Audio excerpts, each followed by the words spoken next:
Assalamualaikum warahmatullahi wabarakatuh. Semoga yang menyimak kisah ini diberikan kesabaran dan keteguhan hati. Kisah ini nyata, bukan dongeng, dan bisa terjadi pada siapa saja. Ini tentang Eva, wanita desa yang hanya ingin hidup tenang bersama orang yang ia cintai, tapi kenyataan berkata sebaliknya. Aku lahir dari keluarga miskin di desa Bambangan, Purbalingga. Ayahku seorang buruh tani, dan ibuku menjajakan gorengan keliling. Sejak kecil aku diajarkan satu hal. Jangan pernah mengeluh, meskipun hidup terasa tak adil. Di usia 19 tahun, aku menikah dengan Dani. Lelaki sederhana, pekerja bengkel kecil, anak pertama dari 3 bersaudara. Kukira, kesederhanaan akan membuat hidup lebih mudah dijalani. Tapi ternyata, aku salah besar. Hari pertama aku menginjakan kaki di rumah suami, aku tahu, ini bukan rumah yang akan membuatku merasa pulang. Ibunya, Bu Sriati, menatapku dari atas kepala sampai ujung kaki. Ini menantu, apa pembantu? Katanya sambil tertawa sinis di depan tetangga. Ajeng, adik perempuan Dani, hanya melirik dan membalikkan badan. Teguh, adik laki-lakinya, pura-pura sibuk dengan gawainya. Aku hanya bisa tersenyum kaku. Dani, yang berdiri di sampingku, tidak berkata apa-apa. Tak membelaku. Bahkan tidak menggenggam tanganku. Malam itu aku menangis diam-diam di balik bantal. Tapi aku menenangkan diri. Mungkin hanya butuh waktu. Mungkin nanti mereka bisa menerimaku. Namun waktu membuktikan, bukan penerimaan yang kuterima, melainkan luka-luka kecil yang makin lama makin dalam. Allah, kalau aku kuat, maka kuatkanlah. Tapi kalau aku lemah, jangan biarkan aku menyerah. Aku berdoa dalam sunyi, karena aku tahu, jalan hidupku baru saja dimulai. Setelah malam pertama yang penuh tangis, aku mencoba bangun lebih pagi dari siapapun di rumah itu. Kupikir, dengan menyiapkan sarapan dan menyapu halaman, mungkin mereka akan mulai menerimaku. Tapi ketika Bu Sriati keluar dari kamar dan melihatku tengah menumbuk bumbu dapur, ia hanya berkata, "Lah, tumben. Kirain orang dusun kayak kamu cuma bisa makan, nggak bisa kerja." Aku diam. Bahkan senyumku pun keluh. Tapi tetap kulanjutkan aktivitas pagi itu, meski di dada ada luka kecil yang baru saja dibuat. Dani lewat, sempat menatapku. Aku berharap ia akan berkata sesuatu, membelaku mungkin. Tapi tidak. Ia hanya melewati dapur dan mengambil kunci motor. Hari-hari berikutnya pun sama. Aku bukan dianggap sebagai menantu, tapi seolah pembantu yang tak digaji. Dari pagi sampai malam, aku bersih-bersih rumah, mencuci baju seluruh keluarga, memasak untuk 5 orang, sementara diriku sendiri bahkan nyaris tak dihitung. Yang membuat hatiku makin sesak, Ajeng, adik Dani yang lebih muda dariku, sering mengeluarkan sindiran pedas. Untung Mas Dani nikah sama Eva, hemat. Bisa dapat art gratis, katanya sambil tertawa dengan teman-temannya. Mereka tertawa. Aku ikut tersenyum.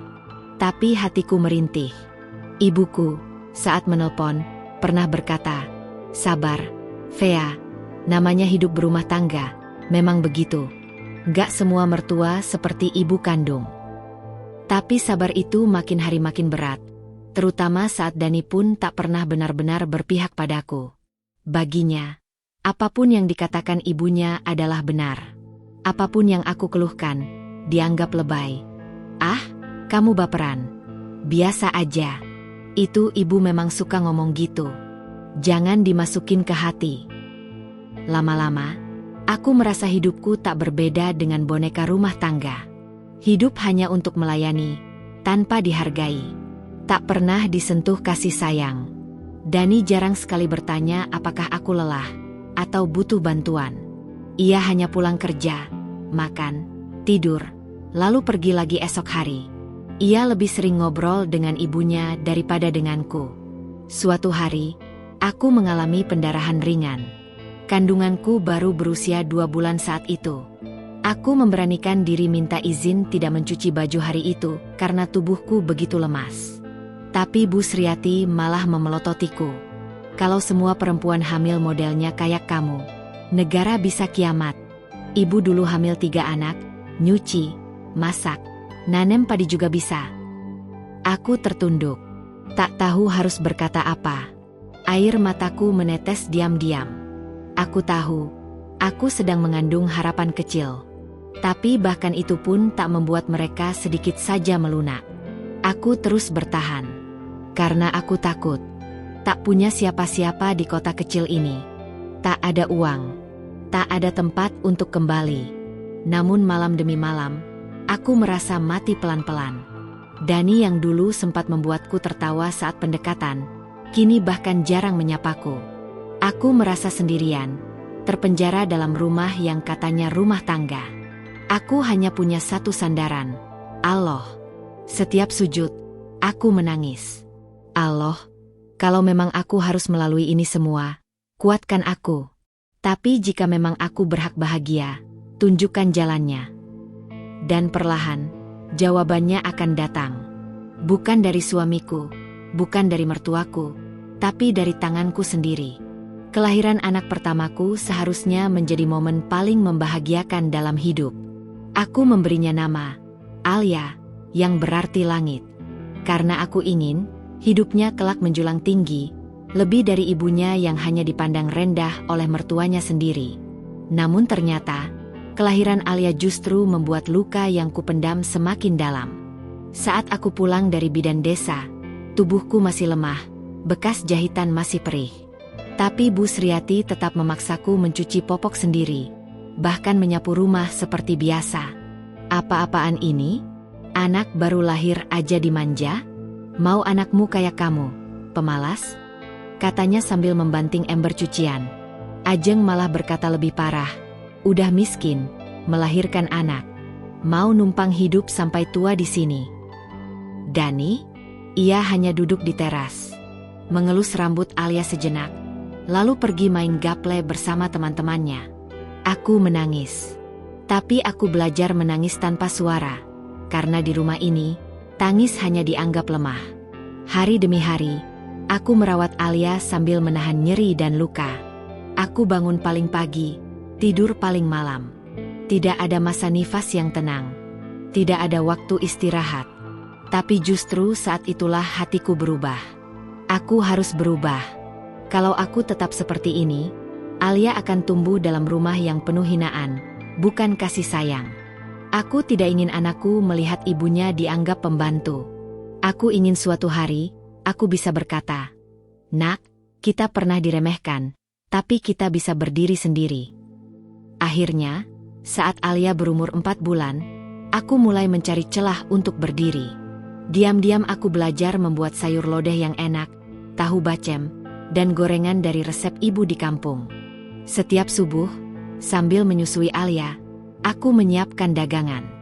Sebelum matahari naik, aku titipkan Alia ke tetanggaku yang baik hati, Bu Minah, lalu aku ke pasar. Aku mulai dari menggelar tikar kecil di pojok pasar desa Bambangan. Orang-orang mulai mengenaliku.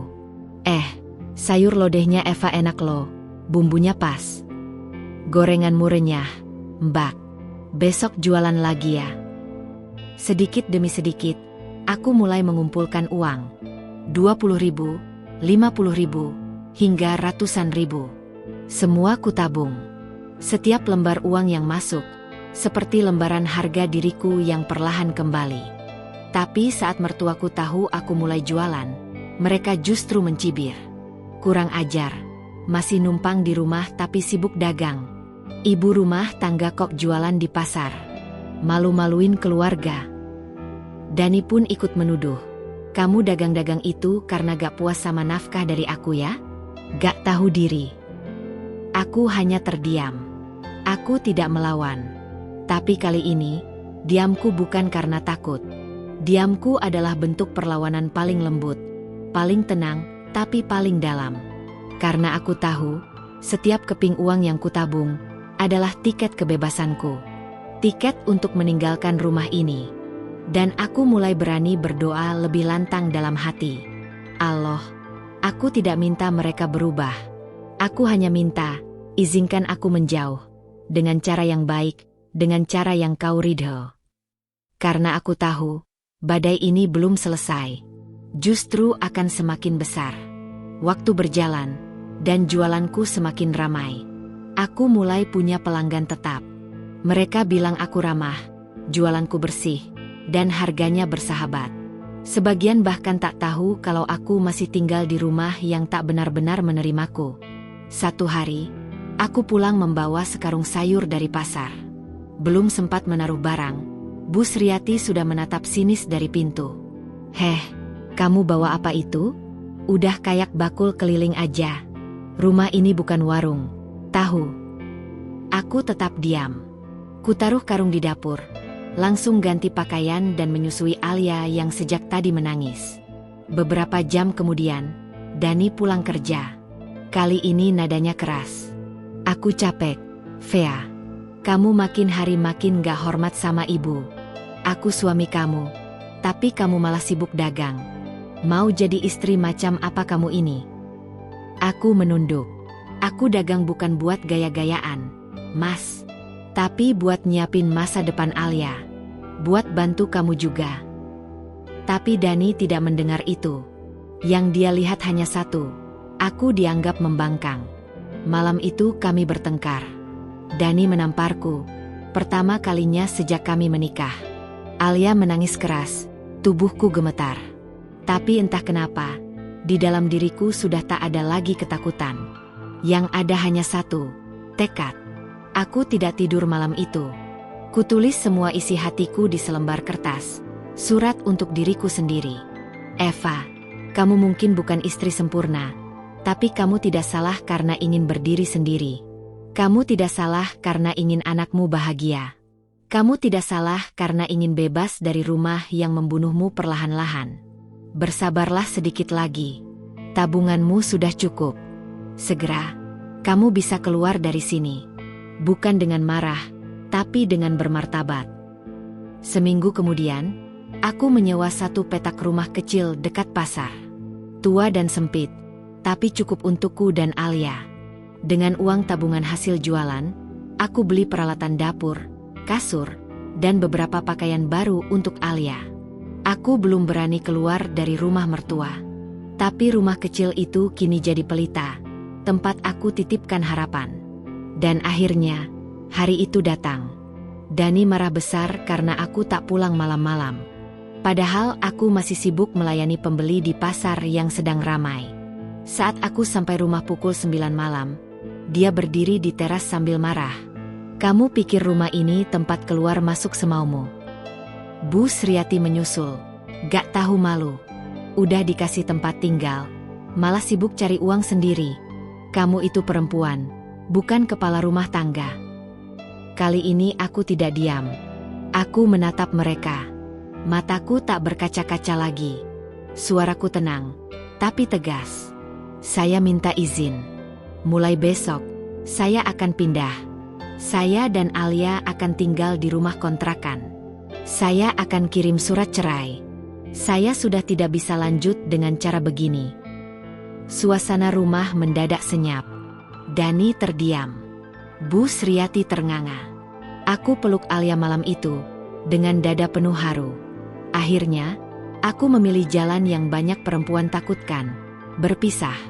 Bukan karena aku benci, tapi karena aku mencintai diriku dan anakku lebih dari rasa takut ditinggal suami.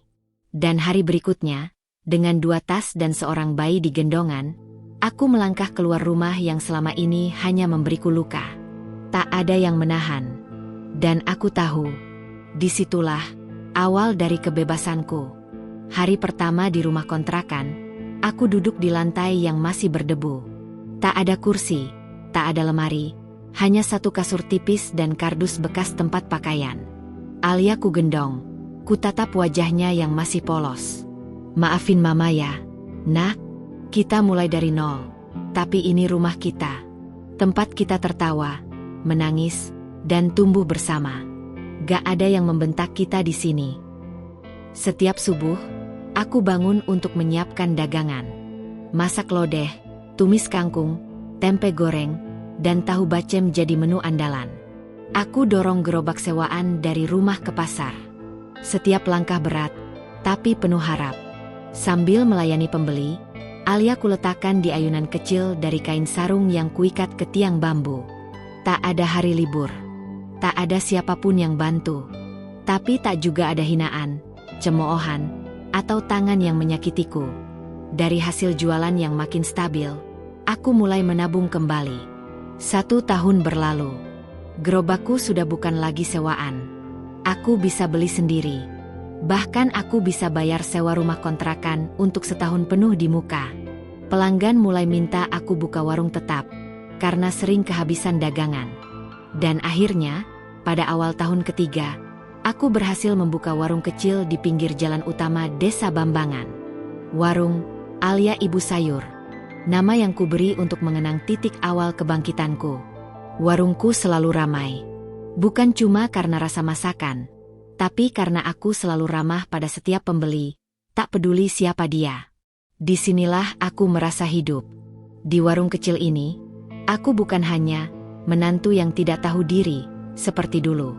Aku adalah Eva, perempuan yang bisa berdiri dengan keringat dan doanya sendiri. Namun, kebahagiaan itu tiba-tiba terusik. Suatu hari, Bu Minah datang ke warung dengan wajah panik. "Vea, aku barusan dari rumah sakit kota.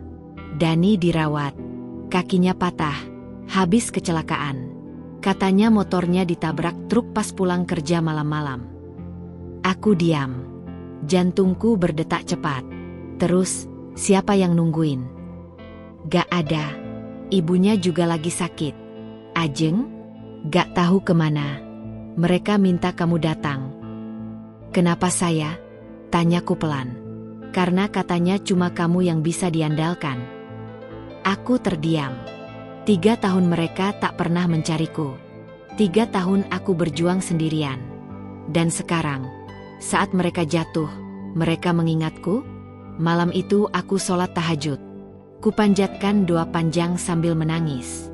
Ya Allah, Engkau tahu apa yang pernah kulalui. Jika memang aku harus kembali untuk menolong, beri aku kekuatan. Tapi jika ini hanya ujian untuk menggoyahkan pendirianku, maka teguhkan hatiku. Pagi itu aku memutuskan untuk pergi ke rumah sakit kota. Bukan karena aku masih mencintai Dani, tapi karena aku ingin memastikan bahwa aku tidak lagi membenci. Aku ingin melihat sendiri, apakah luka itu masih berdarah, atau sudah berubah menjadi bekas yang tak lagi menyakitkan. Sampai di bangsal kelas 3, kulihat Dani terbaring. Kakinya digips, wajahnya pucat. Bu Sriati duduk di sisi ranjang. Wajahnya tampak menua dan kusam. Saat melihatku datang sambil menggendong Alia, mereka terdiam. Lama. Tak ada sapaan, tak ada pelukan. Hanya keheningan yang menekan dada. "Eva," suara Dani serak. "Kamu datang." Aku hanya mengangguk. "Alia, salim sama ayah," ucapku pelan. Alia menurut, meski ragu. Tangis Dani pecah. Mungkin karena rasa bersalah yang lama dipendam. Atau mungkin karena dia sadar, aku sudah jauh lebih kuat dari yang dia duga. Bu Sriati bangkit, lalu berlutut di kakiku. "Eva, maafkan ibu. Dulu ibu kasar. Ibu egois. Tapi ibu udah tua sekarang. Gak ada siapa-siapa lagi selain kamu." Aku menarik napas panjang. "Ibu, saya gak dendam. Tapi saya sudah punya kehidupan sendiri. Saya bukan Eva yang dulu. Saya Eva yang sudah bangkit." Mereka terdiam. Dani menggenggam tanganku. "Kita bisa mulai lagi dari awal. Vea, aku janji bakal berubah. Kita bangun keluarga lagi, demi Alia." Mataku basah. Tapi bukan karena haru, melainkan karena luka lama yang kembali coba digesek. "Maaf, Dani," jawabku tegas. "Saya gak bisa. Kita sudah punya jalan masing-masing. Alia akan tetap kamu temui kapanpun kamu mau. Tapi saya gak bisa kembali pada kehidupan yang dulu menghancurkan saya. Saya sudah sembuh. Jangan paksa saya kembali ke luka." Aku melangkah keluar dari bangsal itu dengan dada lapang. Tidak, aku bukan perempuan yang lemah. Aku adalah ibu yang memilih untuk bertahan bukan demi cinta, tapi demi martabat. Di depan rumah sakit, aku melihat Alia menggandeng tanganku sambil tersenyum. "Mama, kita pulang." Aku mengangguk dan tersenyum. "Iya, nak, kita pulang. Ke rumah kita. Tempat yang gak ada lagi air mata, kecuali karena bahagia." 3 bulan setelah pertemuan terakhir di rumah sakit, aku tak pernah lagi mendengar kabar dari Dani atau Bu Sriati. Sejak saat itu, aku memilih fokus pada warung dan Alia. Setiap hari aku bangun sebelum adzan subuh, menyiapkan dagangan, lalu menyapu halaman warung yang kini mulai diperluas. Alia tumbuh jadi anak yang ceria. Dia sudah mulai TK di kampung. Kadang dia ikut bantu jualan, sekadar menyambut pembeli dengan senyum polosnya yang membuat banyak pelanggan tetap kembali. "Bu Eva, anaknya manis ya. Kelihatan banget dididik sama orang kuat," kata salah satu langgananku. Aku hanya tersenyum. Saya cuma berusaha jadi ibu yang bisa dia banggakan. Dan Allah Maha melihat. Suatu hari, Pak Teguh, kepala desa Bambangan, datang ke warung. "Eva, saya lihat warungmu makin ramai. Gimana kalau kamu ikut program bantuan modal dari Dinas Koperasi? Saya daftarkan." "Ya."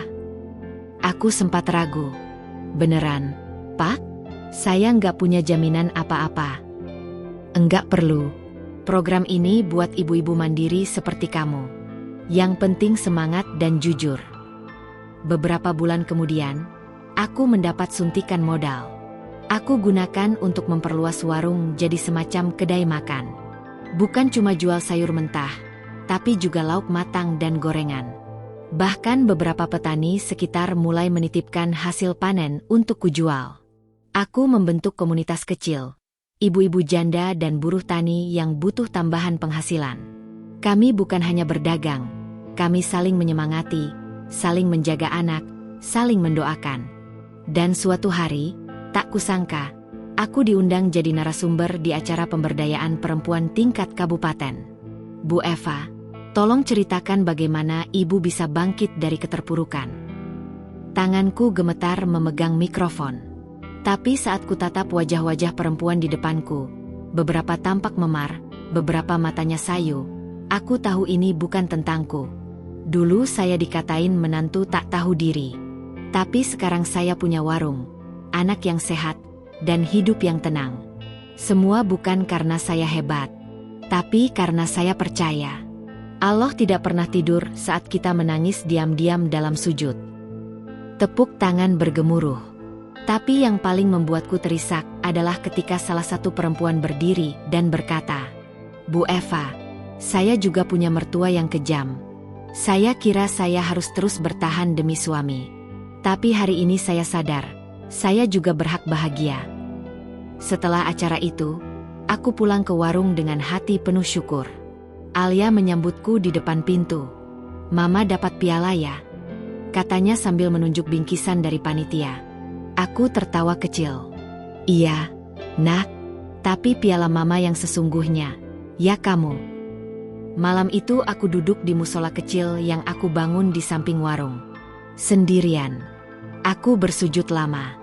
"Ya Allah, Engkau tahu betapa hancurnya aku dulu. Tapi Engkau juga yang angkat aku setinggi ini. Maka izinkan aku terus jadi pelita bagi yang sedang dalam gelap. Karena aku tahu, kisah ini belum selesai. Karena luka memang tak bisa dihapus, tapi bisa diubah menjadi cahaya. Hari-hari terus berjalan. Aku tak lagi menoleh ke belakang. Fokusku hanya pada hari ini dan esok, pada senyum Alia, pada dapur warung yang kini tak pernah sepi, dan pada ibu-ibu desa Bambangan yang tak henti saling menguatkan. Namun, satu sore yang sejuk menjelang maghrib, saat aku tengah menata dagangan untuk esok pagi, datanglah sosok yang sudah lama tidak kulihat, Ajeng. Anak perempuan Bu Sriati, adik iparku yang dulu sempat memusuhiku diam-diam. Dulu dia sering ikut mengolok-olok aku karena aku hanya tukang jualan sayur. Kini, wajahnya tampak sayu, tubuhnya lebih kurus, dan tatapannya lelah. "Eva, bisa ngobrol sebentar?" Aku mengangguk. Kami duduk di bangku kayu di samping warung. Ajeng menggenggam jemarinya sendiri. Aku minta maaf, Eva. Aku salah. Dulu aku ikut-ikutan ibu, ikut-ikutan Dani. Aku pikir kamu memang perempuan lemah yang pantas dihina. Aku terdiam, tak ingin menyela. Tapi sekarang, aku lihat kamu justru berdiri paling tegak. Saat keluarga kami ambruk, Dani kehilangan pekerjaan, ibu makin sakit-sakitan.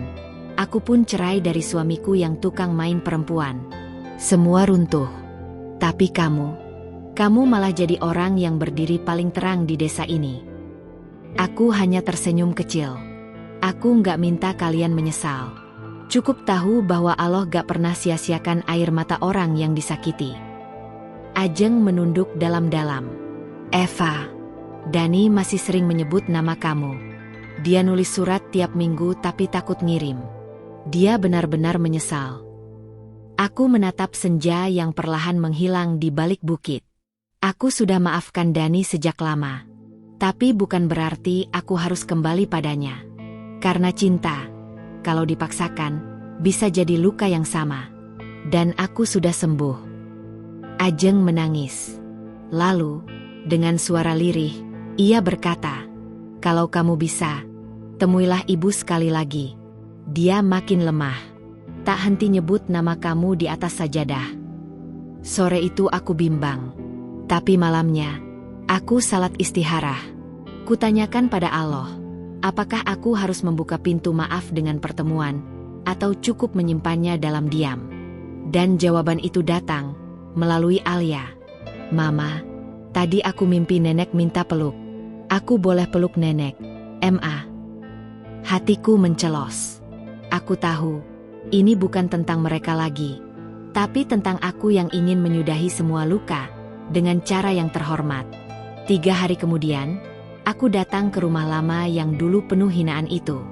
Kini sunyi, kosong. Bu Sriati terbaring di ruang depan. Tubuhnya kurus dan lemah. Dani duduk di sisi ranjangnya. Saat melihatku datang, ia bangkit, ingin bicara. Tapi aku hanya meletakkan telunjuk di bibir, isyarat agar ia diam. Aku duduk di sisi Bu Sriati. "Ibu." Matanya terbuka perlahan. "Eva, ya Allah, Eva datang. Ibu gak layak kamu temui." Aku menggenggam tangannya. "Justru karena saya sudah jadi manusia, saya datang, Bu. Kita semua pernah jadi buruk, tapi Allah selalu beri kesempatan jadi baik." Ia menangis lama. Kami berpelukan. Alia mendekat dan memeluk neneknya sambil berkata, "Alia sayang nenek." Hari itu, aku tidak kembali pada keluarga yang dulu. Tapi aku kembali sebagai perempuan yang sudah utuh, yang telah selesai dengan dendam dan luka, dan yang memilih kehidupan baru dengan ketenangan. Kini warungku dinamai Warung Eva, berkah dari air mata. Banyak perempuan dari desa sekitar yang datang belajar usaha, saling cerita, dan saling bantu. Aku tak lagi menyesali masa lalu. Justru aku bersyukur, karena dari kehinaan itulah aku dituntun menuju kemuliaan. Karena aku percaya, doa dalam tangis yang tulus adalah anak panah paling tajam yang menembus langit, dan Allah sebaik-baiknya pembalas.